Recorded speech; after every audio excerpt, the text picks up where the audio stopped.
Sean Whaley is furious. He's upset. But 100%. Oh, good to be with you on a Friday. Welcome in, everyone, to a brand new edition of Axe Kick Picks, episode 226. Today is April the 24th. The year is 2026. Kid, it's a beautiful fucking day. 70, not a cloud in the sky, a little breeze. This is the perfect weather. Hey, post WrestleMania week, and the grind don't stop. We got a lot of stuff covered for you guys, and if you didn't know, tonight is BKFC Fight Night Clearwater, trying to get some ultra violence with those bare knuckles. It will be blood, there will be guts, of course, there.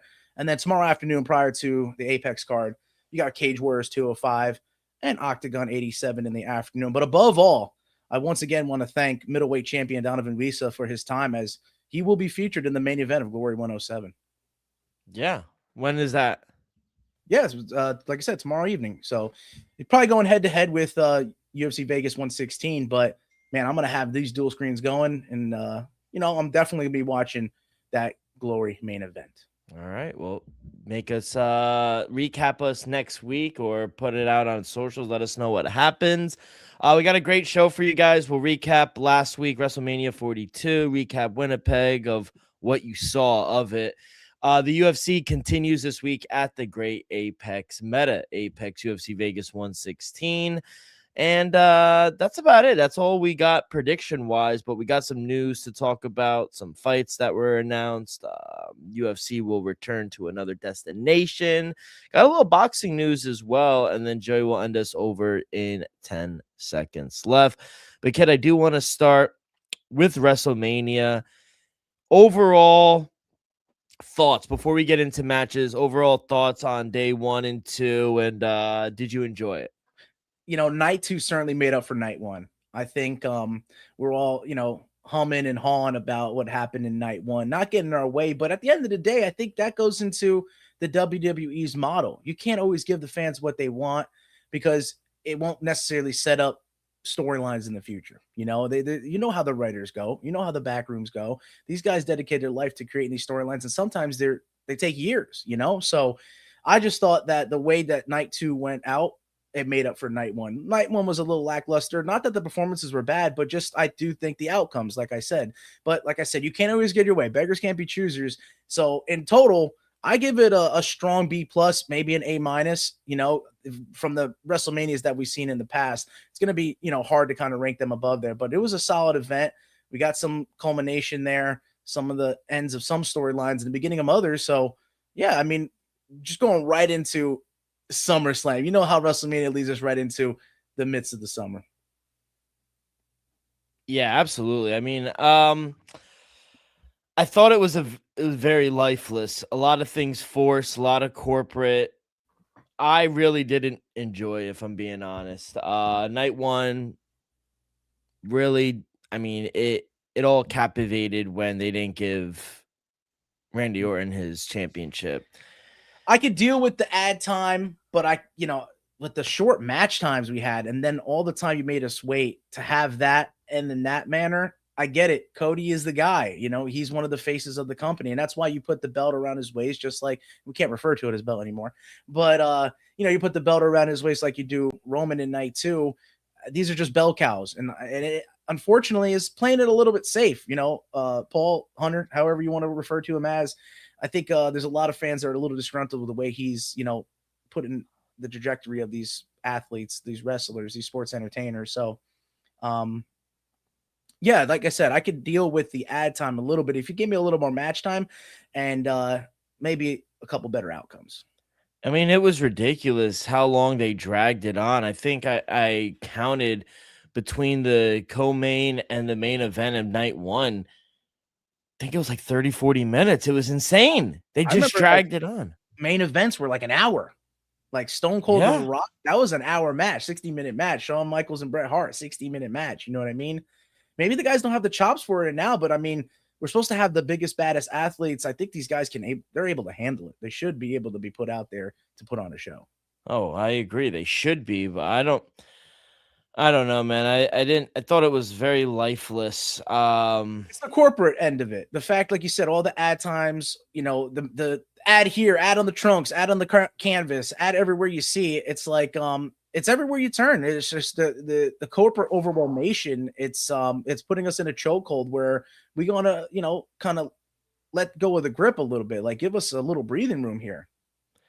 I also felt, and I know I'm going to use this word. I said, what did I say? Heartless? I actually meant soulless, because that's what it really felt like. I know a lot of people were, it's crazy because we're actually going to talk about an Apex card. A lot of people feel that way when they watch an Apex card, you know, kind of stripped down. It didn't feel big. It didn't feel like they're going to an arena. That's what WrestleMania felt like last weekend. Like a money grab, like kind of just going through the motions. It didn't feel like WrestleMania. Like, I used to grow up and be like, wow, it's WrestleMania week. I just couldn't wait for that one night. Now it's 2 nights, which I don't mind. And I'm not against the advertising, but there are ways to do it with class and grace. Literally everything was for sale. Like, they have gone from nothing to completely overboard, I feel like. Yeah, and it just didn't feel like WrestleMania. And I walked away from it leaving a bad taste in my mouth. And I watched both nights with Ant, and I was just like, it's rubbing me the wrong way. It rubbed me awful, and it just didn't feel like WrestleMania. You said a B. I'm hard pressed to give it a C minus, bro. Yeah, night one really took it back. I just, you know, I'm seeing Roman really win. You know, I know you might not like how that went out for you, but I think Roman returning to his rightful throne, like I said, that meant a lot to, like I said, all these storylines that they have built up throughout the years. But like you said, everything's for sale, and it doesn't have to be. Not everything has to be for sale. They did that one spot where they like mentioned that guy at the commentary booth, but he never said anything. Like, there's a big story about that. I wish I still remembered exactly what it was about, but it was like this guy was involved with a lot of like weird stuff, and then he found a way to make himself money and put his, you know, self out there with the money that he had, and then he bought himself the opportunity to be, I guess, introduced during WrestleMania, but didn't say anything. It's just like everything's for sale, and it shouldn't be. I think TKO really, I think they have a major job task at hand right now. And I think, in my opinion, you correct me if you disagree, it has to win its hardcore fans back. Yeah. You know, they may seem or tell you that they care about the casual, the top line, the mainstream. Well, that's obvious. That's what they're caring about right now. But they don't care about the hardcore fans now. But they will start to worry when the casuals become hardcores, which is what they want. Exactly. I was going to say, and especially when you lose us, who guide those that aren't familiar with the sport into WWE, UFC. It's for us to kind of lay that groundwork for you. And if we go, then there's not going to be that foundation, and you're not going to have any casuals turn into hardcore fans. And then the product's going to go in the gutter entirely. So yeah, you hope your business model is to make casual people into diehards. And if you're going to betray the hardcore fans, then you're betraying the soul of the entire operation. I also think us as fans, we should never be talking about TKO as fans. That's the parent company. You know, I feel like the name TKO, and not just WWE, UFC, boxing, I think it's becoming stained, the name at this point. Didn't Ari Emanuel just get a $49 million raise or something like that? Oh, I have no idea. Well, the product doesn't deserve that type of raise. Yeah. Isn't deserving of a raise, honestly. I feel like they're just ruining like what we love as wrestling, boxing, UFC fans. And, you know, that mat now has ads everywhere. The table has ads everywhere. The apron has ads everywhere. There are no more backstage matches or no more interviews. The vignettes and the segments. Entrances are being lost. Like, it just doesn't. I remember I was watching WrestleMania last week, and I said, oh, they just appeared in the ring. I said, what happened to the entrance? It's being tainted. So for you to give it a B, I guess I'm just very taken back. No, and I you know me, I do give the generosity out there, but I agree with you. You know, the entrances are very important. Like, that's their bread and butter. Like that's where, they get ready, we get ready. You hear that pop. Like without the entrances being heard or seen, you lose all that. Remember growing up, and not even just WrestleMania, just like Monday Night Raw, SmackDown, where we had interviews in the back, player, like Teddy, where that was like a common theme. When was the last time you saw a backstage interview? Yeah, I don't remember. I feel like it's not like the vignettes and stuff like that too. It's like you get like a Jackie Redmond, you get a Kathy Kelly talking to them. It's not the same though. It's not the same. Yeah, and it's no discredit to them because they're good at their job. Absolutely. It's just like I said. I think that I'm gonna circle back. I just think it's heartless. And it's soulless, and it just doesn't feel big anymore. And hopefully it turns around. But I'll say this: they're losing their hardcore fans. Yeah, maybe go back to the one night model. I love the one night model. Yeah, because you're going now. You talk about the parent company. You own both the UFC and the WWE. You put WrestleMania on the same night as a UFC event. Maybe they should have their own exclusive nights. Saturday nights are for the fights, and Sunday nights are for the entertainment. I agree. That was my little soapbox, but I need to get off my chest because I've been waiting. I've been waiting for about a week now to say this. But here's how as well, because normally when we are shocked, it's because we didn't get our picks right. The fact that we went very accurate with our picks goes to show there wasn't that much variety. There wasn't those shock moments. That shock was not there. And we could start with the 6-team or 6-man tag team match, the Usos and LA Knight. Yeah. They defeat Logan Paul, Austin Theory, and I Show Speed. Holy shit, I Show Speed off the top rope. That is hard to do. Yeah, bro. That was and who did he do it? He did it to Logan? Logan Paul. They were teammates. Yeah. No, it was pretty cool. And like LA Knight holding them down. And they kind of were like, hell yeah, like you did it. And then they beat him up. He could be face, you know what I'm saying? Like Speed. Yeah. Honestly, he's an athlete. He deserves to win those Streamer of the Year awards. He's entertaining, I gotta say, and the athleticism can get you into situations like this. So yeah, but it was kind of predictable.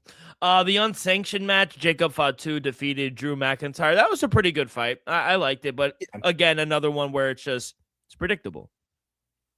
You know who was gonna win. Shout out Elmwood Park. For what? That you're gonna go into the. Let's stay on task, please. The WWE Women's Tag Team Fatal 4. Honestly, I didn't see this one coming. Brie Bella and Paige coming out, and they defeat everyone. New champions. I did not expect this. Yeah, I mean that was a little entrance here in the music you still recognize and stuff. Shout out Jim Johnston back in the days making all the legendary theme songs. But I get a partial win for that. I had the Bella Twins getting it, but not Paige stepping up for an injured Nikki. What do you see moving forward though for this? Like, do they lose it at SummerSlam or Backlash? I don't know, man. It's just about how Paige is going to get along with them, right? Like, I felt like they would win it because they would work together. So maybe there's just going to be, a little bit of I'm going to go for the belt. It's hard. Like I said, the tag team belt seems good for these wrestlers that their prime was maybe almost a decade ago. To get them involved with the belts and stuff like that, I think they got to work their way up to it. And the way to do so is to, have them kind of fight one another within their faction. We got a new women's intercontinental champion. The man, Becky Lynch, defeats AJ Lee. That was a pretty good match, and rightfully so. I do think it was the right move long term to get Becky the title. The man. Yeah, good call there, bro. Gunther defeats your boy Seth Rollins. He was hurt. I mean, Gunther, man. Yeah, he's just a beat. They love him. He is the Diego Lopez of the WWE.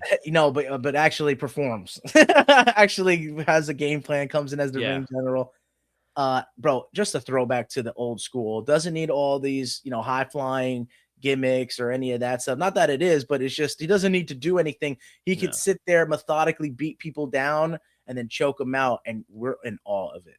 So, and then a Jersey match, Liv Morgan defeating Stephanie Valkyrie. Valkyrie's from Jersey? I thought she was like Mexico City or Chilean. She's from Union City, Jersey City. She's Chilean descent though, Valkyrie. right? Stephanie Buckhead. You would know. I think so.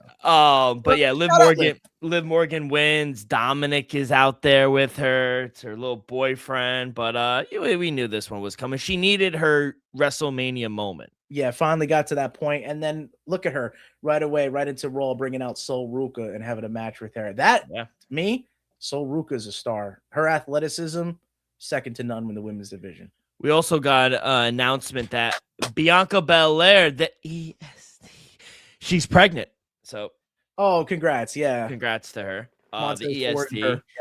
And then in the main event for the undisputed WWE Championship, they robbed Randy Orton. It was a good match. I'll tell you that. I mean, it fucking took 40 minutes to get to the match. Yeah. But other than that, when it was there, fucking bringing out the boot. And then he's going to be out for a while, isn't he? With that eye, Cody. Yeah, right? Cody's going to be out for a while again, which is like, I don't know. My thing is, I think it's like a Paul Havek thing where it's like, you're not gonna pass me. You're like, I don't know. It just rubbed me the wrong way, but I get it because Cody is the face of the company, right? 100%. Yeah. So I mean, merchandise sales are probably through the roof, with him. It's the American nightmare. Yeah. One good thing that came out, the fact that we're not seeing Randy Orton retire, but Pat McAfee did. Thank God. And then Sunday, the ruler. I mean, that man. I know you and Ed go if Brock Lesnar shows up to the shore. No, if Obafemi washes up to the shore, you go the other way. Yeah, man. And I was out here trotting with him. He's a beast, man. And he's got a lot of pull. And then, like you said, with the Roman at the end of the night with the chanty TKO, is that something you've heard before? Like, was gonna kill you, like that. To me, I thought was crazy. Kill you? Really? Yeah, he will. And then Brock putting him over and then announcing his retirement. It's crazy how Oba gets his WrestleMania moment and then it's overshadowed by Brock retiring. I love it. Hey, I think I don't think he necessarily intended to take away from it. I think the spotlight was still shining on Obafemi, no matter what. People forgot about Obafemi in minutes. Oh, but I don't know. Towards the end, like I said, with the crowd chant, it was. I'm talking about like in that moment when you're like, he's riding a high. I don't think Brock did that intentionally. No, it was all scripted. No, I know that. I think he's like, he pulled the X up. He's done. No, I know. Done. Oh, I love it. The gloves. I mean, someone get a hold of those gloves and sign them. The boots is a definite indicator for wrestlers that they're retiring. It was a good moment between him and Paul Heyman as well. Yeah. Honestly, I shed a tear on that one. Thanks, Brock, for everything because he's another one that carried it. He's the beast incarnate. He eats, sleeps, conquers, and repeats. The guy's an animal. And then shout out Trick Williams, defeated Sami Zayn. He's the new United States champion. We knew that one was coming as well, right? Got that. Hit that easy. The Demon, Finn Balor, defeated Dominic Mysterio in that street fight. Pretty good fight, I thought. But another one that was just easy to predict, right? Yeah. I mean, the Demon shouldn't have lost the previous WrestleMania. Like, if the Demon comes out, he should be an undefeated wrestler, undefeated type of, aura type of guy. I don't know. I said that he deserves gold. Like, Demon Finn deserves a belt. Something. I would say main event belt. Like, he needs a main card belt. He's really that good. I've always been high on Finn Balor. Really? I think he's a star. Yeah. Remember, he was the first Universal champ, right? He was the inaugural champ. So, I mean, he has a lot of pedigree. He has the ability to carry the company too. He's just underutilized in my eyes. And like I said, whenever you see the Demon come about, everyone goes hides. Yep, and I think he could go on a good run right now. I do like Finn Balor. I do think he's talented. The coup de grace is one of the nastiest finishers. You can't lie. And then Rhea Ripley, she defeats Jade Cargill for the new WWE Women's Championship. Mommy is back. Mommy always winds up on top. Yes, and Jade Cargill's done. That's true. That previous injury back in the day did change the trajectory of Finn's career. But hey, never too late to get it back. Also, I what was I gonna say? She also started modeling for OVO had a collab with WWE, and Really? What? yeah, Rhea Ripley? with only a few stars. When they do a collab, they only do a few stars. It was John Cena, obviously. It was Rey Mysterio, Austin, Stone Cold Steve Austin, Rhea Ripley, Trish Stratus because she's Canadian, and who's that other girl that's Canadian? Natalia? No, she's a Natty? current. She's a current. Oh, Green, Chelsea Green. Chelsea Green. Yes, and she was on one of it. But the model for the man and women was Roman Reigns and Rhea Ripley. Wow. So yeah, I don't know. I thought I sent it to you, but No, they yeah, did that. so yeah, no, it was cool that they did that. And then the main event. Hey, don't forget CL Penta. Oh, I did. I don't know how I fucking forgot Continental that, but champ, baby. yo, honestly, yeah, Penta did win. That was a pretty good match. The He's a ladder beast, match. bro. Talk about That merchandise sales. Penta JD McDonough takes low-key, bumps. yo, he takes bumps, bro. Holy shit. Rusev, the Bulgarian. Loki, I was rooting for my Bulgarian, honestly, Loki. Did he get put through a ladder? He did. By Ray. And that's all the OGs retiring, and then there's Ray flying through the sky. George Kittle had this sick Penta shirt. Oh my god, it was it was like it had to have, I've never seen it, but it looked like a custom shirt. Oh my god, it was sick. Yeah, one of a kind. And then yeah, you know, a part of me, just because I'm a CM Punk fan, yeah, I knew Roman was gonna win, and how can I ever go against my tribal chief? You're making us acknowledge him all episode. And then I go and I pull fucking, yeah, just pull heel, and I just. Hey, I think Philly Next Door did good with us. Yeah, absolutely. I wasn't keeping track, but I only missed like 2 or 3. I feel like I didn't get the main event in both of them, and then I did not get. I missed the women's tag team. I got that one right. You got Liv Morgan right and Becky Lynch right. I got those 2 wrong, and we both shared getting Randy Orton wrong. But night 2, I got everything. I swept the board. Everyone who's listening or in the chat, put them up. Please put your fingers up for their tribal chief. Yeah. So overall, it was a lackluster night in Vegas, and next year it's going to be in Saudi Arabia. So what could go wrong? Did you catch Mike Malott fucking knock out Gilbert Burns? Yeah, Mike Malott, like as if he's in New England. But I mean, damn, man, it was hard seeing Gilbert Burns put the gloves down, retire. But I think he said it. You know, he had his contract to continue to fight a couple more. But if you can't get past a contender like Malott, you're done. Then you're done. And I think he saw the writing on the wall. And Gilbert Burns has a lot more to give to the next generation. You know, whether it's coaching or in not just fighting, but I think in jiu-jitsu as well. Don't forget, Gilbert Burns is one of the most renowned jiu-jitsu players we've had. So, and his crossover to mixed martial arts meant a lot for both worlds. So I just wish Gilbert Burns the best. He saved the 288 card, shout out him. But, unfortunately, I got to say this about Mike Malott. He needs to fight outside of Canada. Every single time I see him in a big pivotal spot, it's normally in his own backyard. He's going to have the crowd. He's going to have some sort of home advantage there. I need to see him step out of his comfort zone to kind of prove that he's a contender. You've beaten some guys. You beat now Burns, who fought for the belt. I think now it's fight in enemy territory, fight where you're not as comfortable, Mike Malott.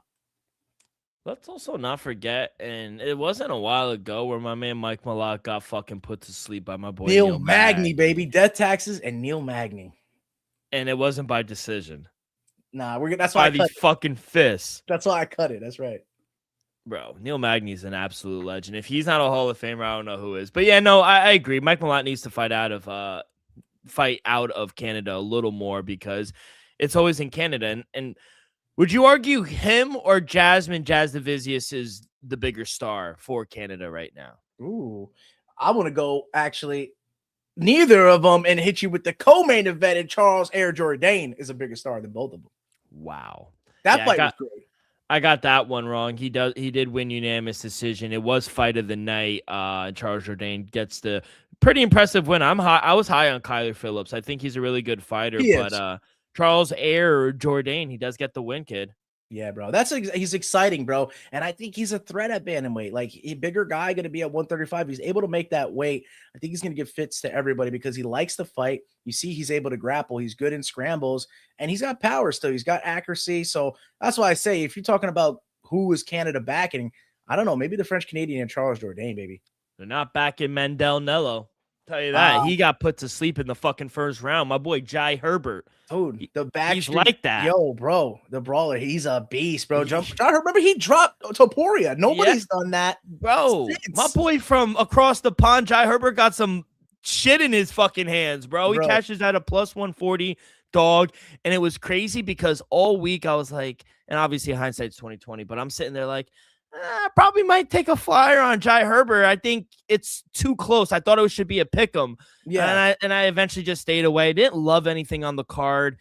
And then, of course, he knocks him out in the fucking first round, and I'm hitting myself for it. I cashed a fight ending via KOTK because Mendel Nello he got Herbert hurt. He did, but he just couldn't withstand the onslaught Jai Herbert returned to him. And that was a difference. And that is a difference between champions. Topuria was able to take Herbert's best and give it back. So yeah, Herbert's been there, done that. You can never die the back alley banger. And I mentioned Jasmine Jasudavicius, but this was fucking Country dogs. It was a lot harder than I thought it was going to be. Karina Silva, she's a good fighter, kid. Dog, yeah. And when you saw the Zin or whatever Jasudavicius had in her mouthpiece, you saw that? What happened? She had like a Zin in, like no, she didn't. She was chewing gum. She addressed that. Okay. That's crazy. People said she was having a Zin. She doesn't do nicotine. She doesn't. That's going to be hard, I think. Like, bro, you don't know how it's going to affect you if you drain yourself in that moment, right? But who knows? It could be neural gum. You heard about that? There's like neural patches, neural gum. I've never heard of that. It's supposed to help with the passages in your brainwaves. No, I've never heard of that. I stayed away from that one. Yeah, good to get the win at home. A lot tougher than I thought it was going to be for Jasmine, but got to give credit to Karina Silva. She is a tough son of a gun. And then the opener in the main card, Gage Young gets the split decision over Thiago Moises. Tougher than I guess he thought it was going to be. Shout out his name, though. Gage is a great name. Yeah, that's a good name. Good fighting name. He probably can go into anything, but Thiago Moises is such a tumultuous career, only 31, 32. And I mean, he's had the highest of highs and the lowest of lows. So I just, I've been backing Thiago Moises for a long time, but I just can't seem to get it right, man. I'm still a fan of his, but yeah, it just seems that the game might be passing him up even at his young age. Other than that, I go 1-1. I didn't touch anything on the main event. I got Kyler Phillips wrong, but we do hit on Melissa Croden. Minus 140. The Canadian gets it done via unanimous decision. Shout out.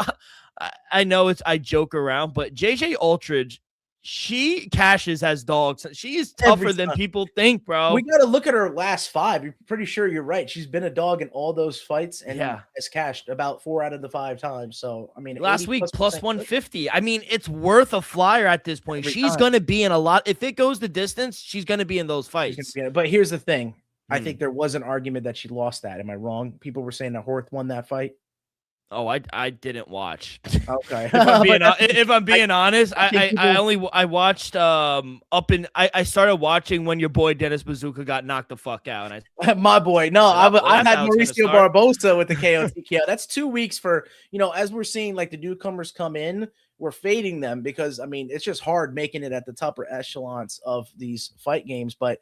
You go with you're going with these Brazilians like was it Larry and Douglas that other week that we hit the KOTKOs for them being that chalky. You got to see it. They have power behind their fists. So no, did you watch the JJ Aldridge fight? No, that's what I'm saying. I only saw parts of like people saying okay, and the scorecards came out where Horth was ahead, and then JJ came in with the split decision victory. So I guess there's an argument there, but no, I missed it. I just got to give a shout out to Turkey, baby. Gokhan Sarikhan broke my loss streak. I was riding about remember the 0-11 the week prior? And then I had 3 straight losses after that. I was 0-15 with all my other losses prior to that. But yo, Turkey mentioned, shout out Gokhan Sarika, get my first win in 2 weeks. Wow. Shout out Turkey. Hell yeah.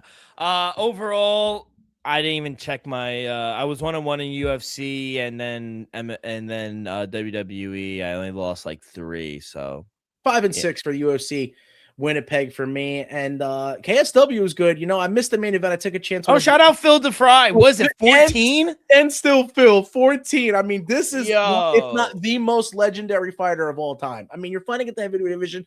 Yeah, it's KSW, but bro, you know how the fight game goes. All it takes is 1 point, whether it's boxing or mixed martial arts. It doesn't matter. He finished him too. And bro, every single time Phil DeFry retains his championship, he's an absolute legend. He needs to be in a. If there was like a MMA Hall of Fame, he's up there. Yeah, has 100%. to be 14 times, bro. That does not grow on trees, bro. He's something special. Love it. Yo, that's fucking wild. I did see that, but that wasn't even the main event.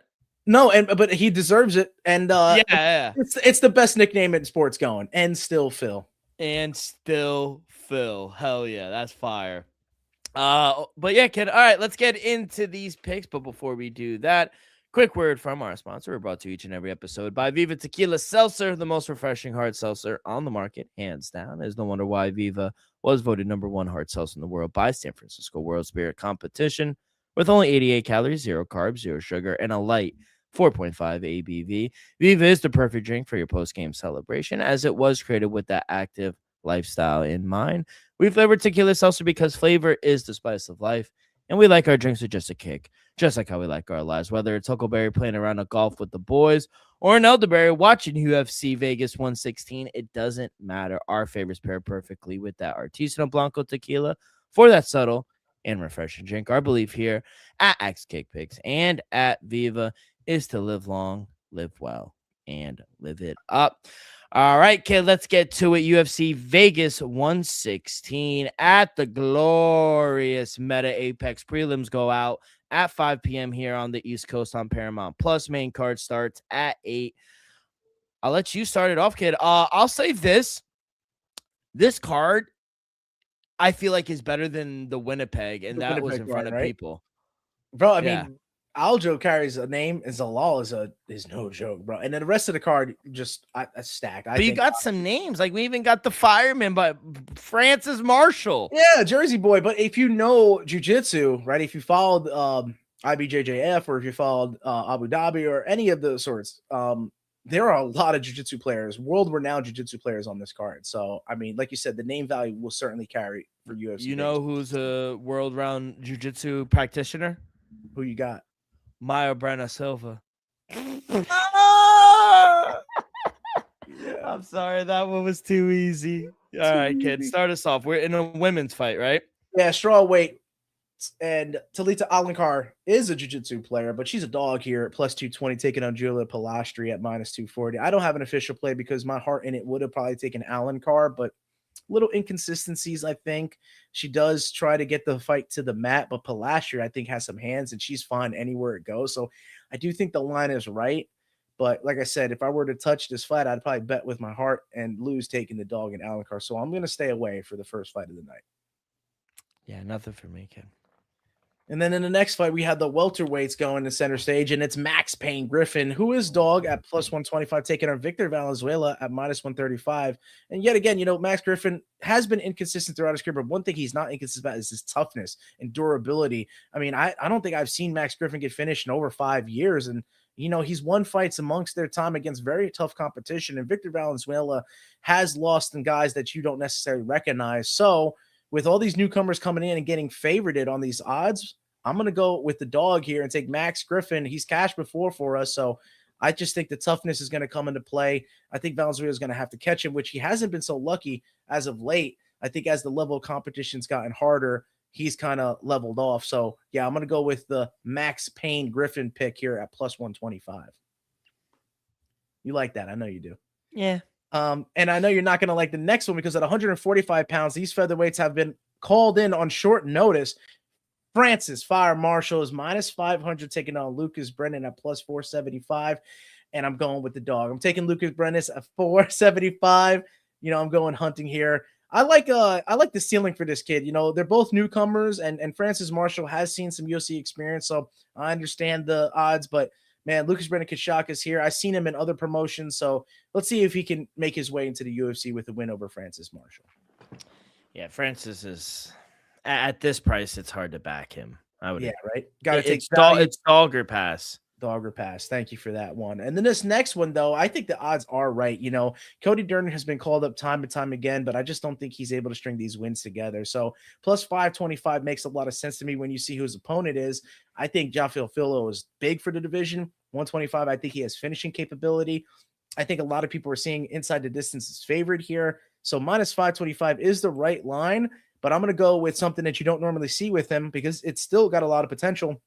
You know, Cody Durden is a wrestler, and I think it's going to be hard, you know, with the scrambles and with his ability to, you know, be on the mat to get that submission. I think Cody Durden has the ability and the chops to stay away from that, but not if you're getting the back and head, if you're being mounted and getting ground and pounded, which Filio has the ability to do. I'm going to go for the value pick because, like I said, inside the distance is a safe bet, but you only chop the odds in half, still chalky, and even submission is slightly favored. I'm going with Rafael Filio. KO TKO at plus 285. Like I said, I think he could take Cody Durden down. He may be squirmy enough not to get submitted, but not if those bombs are landing when he's on top. So Filio gets the ground and pound finish. KO TKO plus 285. That never happened to Cody Durden. He fell He off. used to be taking too many fights. Maybe. Trash. Sometimes having too much activity could work against you, right? No, Yeah. Kevin Holland. So RDR. Hey, there you go. There you go. Bantamweight fight. How is this not a featherweight fight? It's funny. The women fights that I'm seeing here, these could have simply been at 145. But Myra Bueno Silva, the jiu-jitsu ace, as you say, is plus 350 here. But if you don't know Michelle Montague, she is exactly that. She is a jiu-jitsu player. She has the ability to backpack you, find the back. So it's going to be a theme for this week. And I think when people have the ability to get on top and dominate the position, and I think Michelle Montague has just that. Myra Bueno Silva, after having her little run, we thought the world of her. We thought that she could, you know, maybe threaten the title. But then she misses weight a bunch of time, and then she just, you know, gets all these losses under her belt. So I can't trust her here. For me, I think Montague actually will be the one finding the submission. So I'm going to go Montague via submission here at plus 320. Yeah, give me the New Zealander taking on Myra Bueno Silva. And I agree. Myra Bueno Silva, she looks totally lost in there. She dropped her last 4 fights, and she looks lost in the cage. She got popped for doping. Yep. Dope. I mean, what the fuck is that? And she has the size, Michelle. She has the size. She has the strength. And I think she's going to take Myra Bueno Silva down. And I think she's going to tap her. 6 of Michelle's 7 professional wins have come by via submission. I got plus 325. I totally agree. Yes. Wow. Aligned on the prop bet there. Shout out props.cash. We'll get him on the show. Hey, middleweights in Cedricus Dumas is plus 165, taking on Jackson McVeigh at minus 185. Me personally, fuck this fight. Skip. Don't like it. I don't have anything on it. Why does Cedric Dumas keep getting employment? And Jackson McVeigh, I think for him to be favorited here, I just don't see it. I think these are 2 low-level fighters here. With 2 low-level fighters, it may be exciting to see a slot fest, but I'm just not high on this fight at all. I think it's a filler fight on a card that you said was a lot better. I'm not a fan. Like I said, fuck this fight, my man. Skip. Cedric Dumas looks like a guy that's on lean. He does. Oh, man. Yeah, I'm off that. I mean, he beats women. Like, I can't fuck with a guy like that, even bet on him or against him. He's like the Greg Hardy, where it's like, damned if you don't. No, we just bet on, we root for him to get absolutely pummeled. Yeah. So, but I can't trust a Jackson McVeigh. I hope he knocks him out, if I'm being honest. But who knows? Hey, it's a filler fight. Yeah, that's what I said, and I thought. But now we go into back-to-back jiu-jitsu players here. This middleweight matchup will consist of Rodolfo Vieira at minus 270, taking on Eric McConico, the coach, at plus 255. McConico has the chops on the feet, and we saw his toughness in his second outing in the UFC. Remember his first outing? No, not so well there, but I think he's competent, like I said, if the fight stays standing. And Rodolfo Vieira has shown improvement on the feet, mainly to bring the fight to the mat. So I'm going back to the well with the submission for Jiu-Jitsu aces in this card. Rodolfo Vieira via submission is doubling your money at plus 200. And I think once it hits the mat, Eric McConico is not going to know what to do there. Every ounce of his fiber needs to keep this fight standing. If there may be a toss-up, but like I said, if this hits the mat, Rodolfo is going to dominate. So Vieira via submission is plus 200. Yeah, I agree. Again, on the submission, I mean, he's a multi-time BJJ world champion, Verera.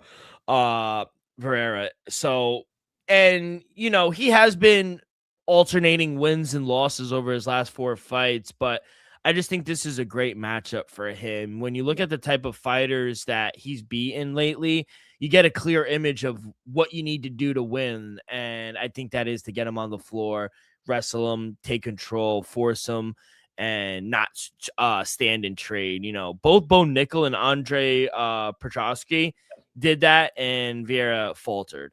On the contrary, Trayshawn Gore and Armin Petrosian could not, and he took over the fight. Yep. He knows what he needs to do, and I'm going to take him via submission as well.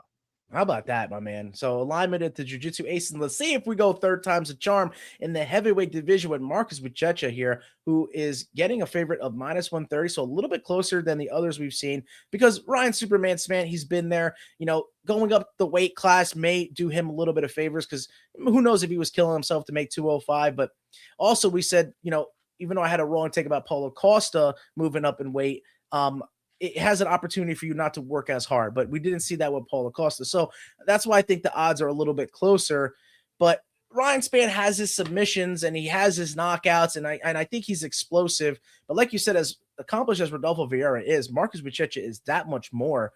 And like I said, third times is a charm for me. I'm going back to the well with these jiu-jitsu aces. And I just think that if Ryan Spann is getting dominated on the mat, he will fold at a certain point, and Buchecha will get his first UFC submission. So Marcus Buchecha via submission is plus 190, another chance to double your money. Yeah, I'm not touching this one. I think he's a fraud. I hope he gets knocked out. Oh, Ryan Spann knocks him out? Knocks out Buchecha? Mm-hmm. Superman. Oh, wait. All right, we might have a little cook up, a little something. I'm going to send you my picks. All right, my boy. Let's go into was that the main card start? Did they put Buchecha on the main card? He was. So you go into the next fight here where I'm not expecting this fight to really hit the mat. You know, Barcelos has the ability to grapple, but I think Montel Jackson in this fight makes it interesting. So Montel Jackson is getting the odds at minus 165 and Barcelos is plus 165.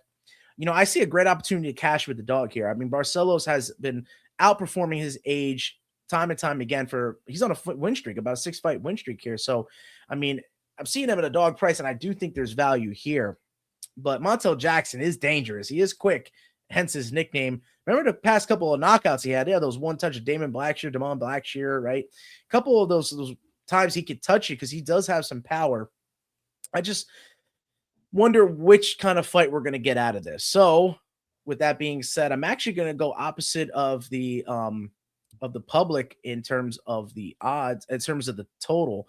I think the round's going to go under in this one. So, you know, 2.5 rounds under is plus 150. Like I said, you could see Montel Jackson maybe catching an older Hani Barcelos, or we haven't seen Montel Jackson too much in a compromising position on the mat. And Barcelos has been there time and time again. I think, you know, he has the ability to knock you out or ground and pound, but he also has submission chops too. So, like I said, I think there's value on Hani Barcelos, but I'm going to stay away from either side, and I'm fading the public. I'm going under 2.5 rounds up plus 150. I see a finish in this fight, actually. I don't know about you, but no, nothing here. I don't have anything until the next one or two ago. This fight and this next one, that's what I was saying. This next fight, I don't know about you, but I think this fight can be fight of the night. Anytime you see dangerous Davy Grant in there, you know he's going to bring it. He's going to go on his shield or he's going to put somebody out. It doesn't matter what it takes. Davy Grant is an absolute firecracker in there. So, you know, minus 125, there is value.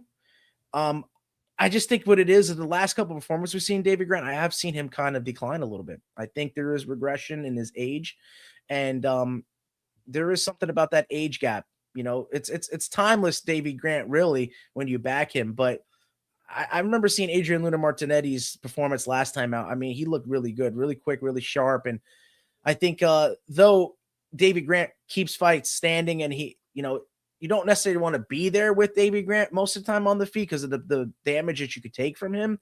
I just think Martinetti is going to be a little bit quicker in there, and I think he's going to get to the shots quicker than Grant. And we got to see how the mat is. I think actually the submission threat may come from Davy Grant. So like I said, David Grant being a little live here with the precedent, I'm just thinking that the age gap, but a 10-year age gap of 75% win advantage goes for the younger fighter. And off the recent performances of David Grant, also getting finished, which you don't normally see happen to David Grant, makes me worried. So I'm actually going with the dog here. Plus 115 for Adrian Luna Martinetti. Davy Grant money line. I love it. Now, feature bout consists of the legend killer yet again, giving him another veteran fighter. Man, Alexander Hernandez won't stop ever taking on these old fighters. Minus 115, he's getting a favorite against Rafa Garcia at plus 130. I'm going to go Alex Hernandez here. Rafa Garcia, he's tough, man. Scrappy dude. I think Alex Hernandez is going to catch him, man. I really do. So that's simply put there. I just think that Alex Hernandez has done this time and time again. There's only a couple moments where he slipped up against an older aging fighter, but I think he's on the right track now. He was supposed to fight MJ, right?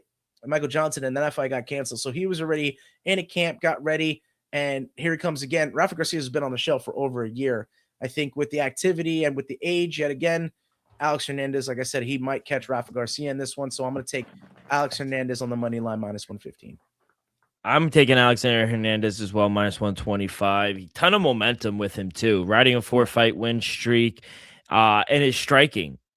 I think it's his bread and butter. I think his power is kind of unusual as well. He's not the cleanest technical fighter, but, he overcomes a lot of that by his tremendous power, that he has. And, both men, they're confident. They both have a lot of power. And I think the winner could see themselves in the top 20 in this, feel like a stacked lightweight division as well. And Garcia's going to want to grapple, get it on the floor.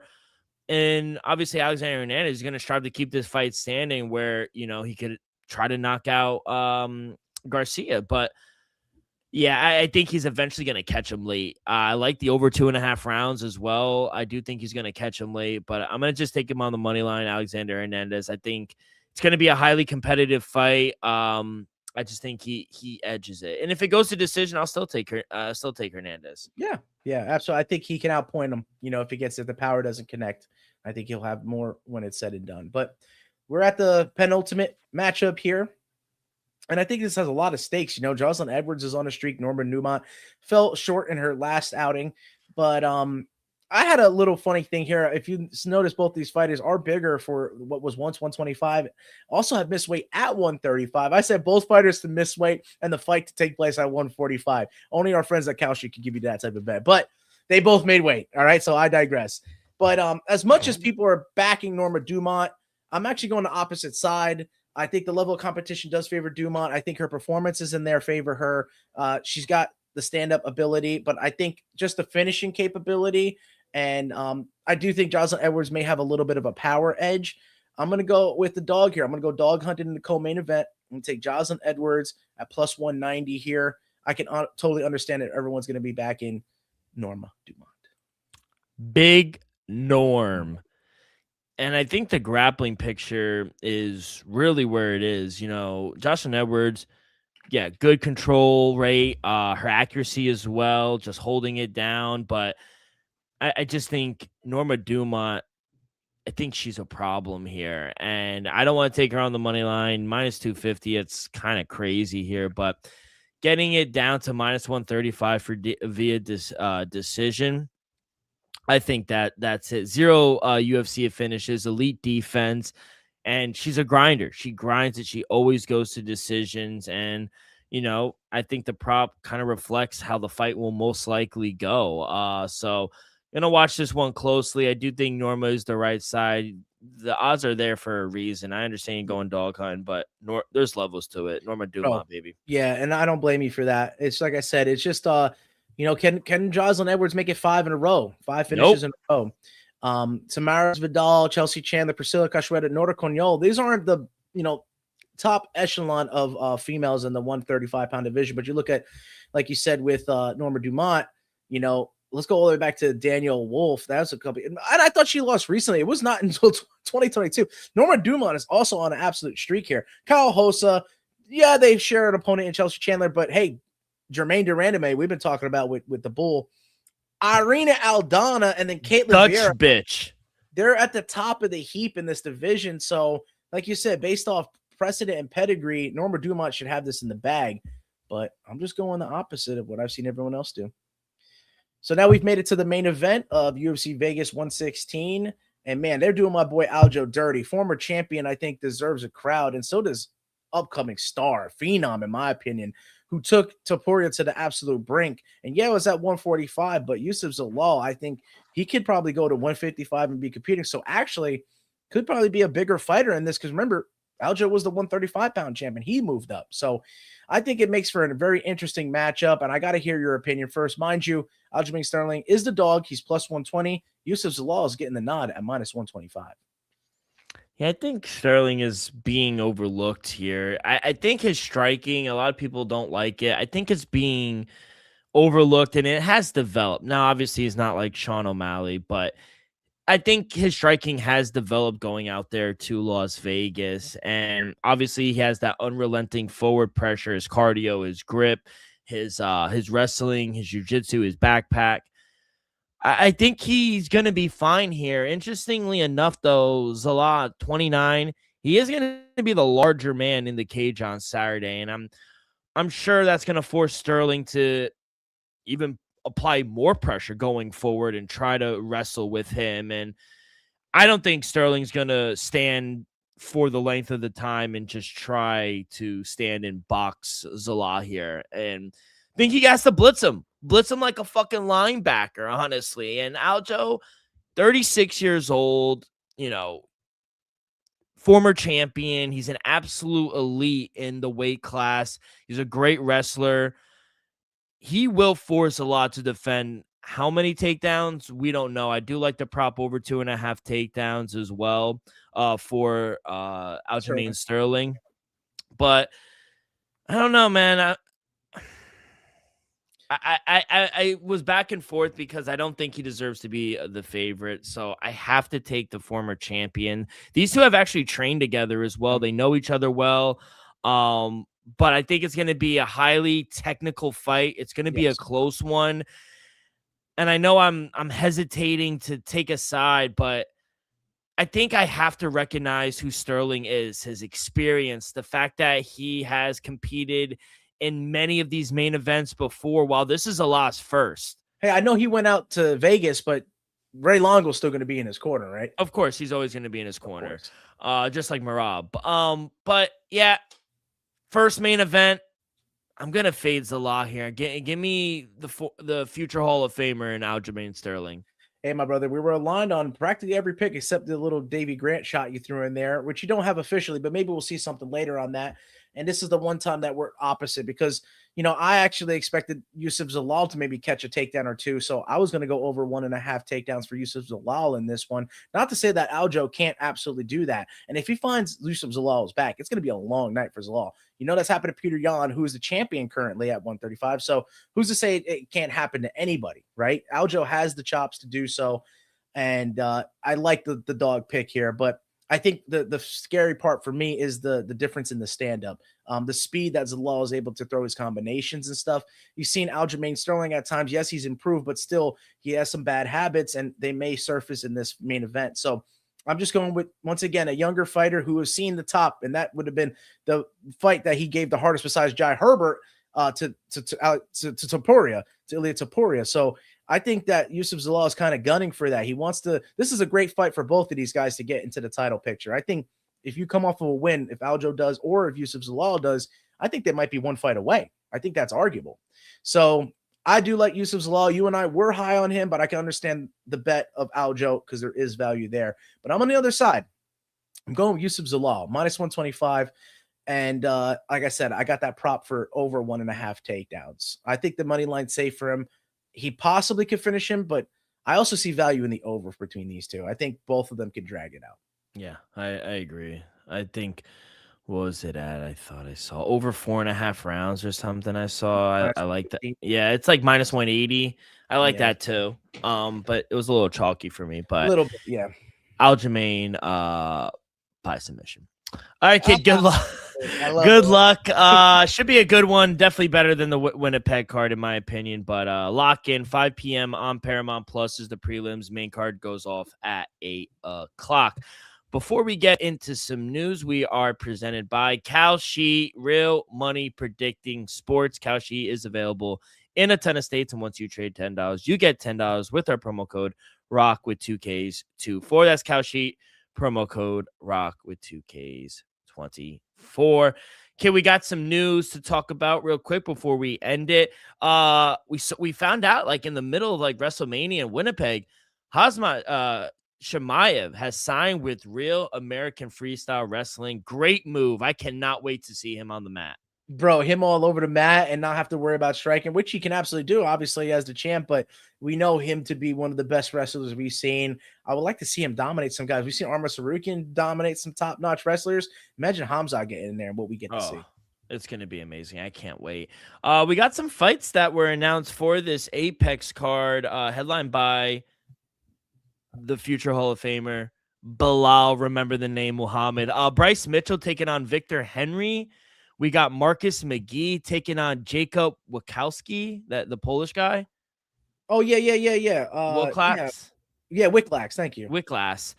So it's a pretty interesting card on June 6th at the Apex, UFC Vegas 118, June 6th.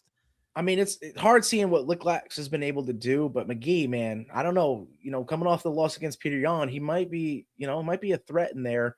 And what's the first one again? I just had it on the tip of my tongue. No, you're good. It is Bryce Mitchell and Victor Henry. Yes. Where, if you don't know, Josh Barnett closed Bloodsport. Talk about Natty Neidhart and everyone. It was like a kind of shoot wrestling type of thing. No ring really, but they're like, getting hit really bad, like Japanese hard style, like the King of Strong style.